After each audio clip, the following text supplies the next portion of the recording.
Updating your payment method on BigID is a straightforward process. Follow these steps to ensure your payment information is current and secure. Step 1. Log into your account. Access your BigID account by entering your username and password on the login page. Make sure you are using the correct credentials to avoid any access issues. Step 2. Navigate to Account Settings. Once logged in, locate the Account Settings option. This is usually found in the upper right corner of the dashboard, often represented by a profile picture or an icon. Step 3. Select Payment Methods. In the Account Settings menu, look for the section labeled Payment Methods or Billing. Click on this option to view your current payment information. Step 4. Update your payment information. Before filing a refund or dispute, use the @com link in the description to open the refund dispute deadline calculator and confirm your deadline. Step 5. Save changes. After updating your payment information, make sure to save the changes.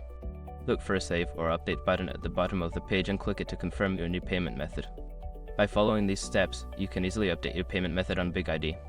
Regularly checking and updating your payment information helps ensure uninterrupted service.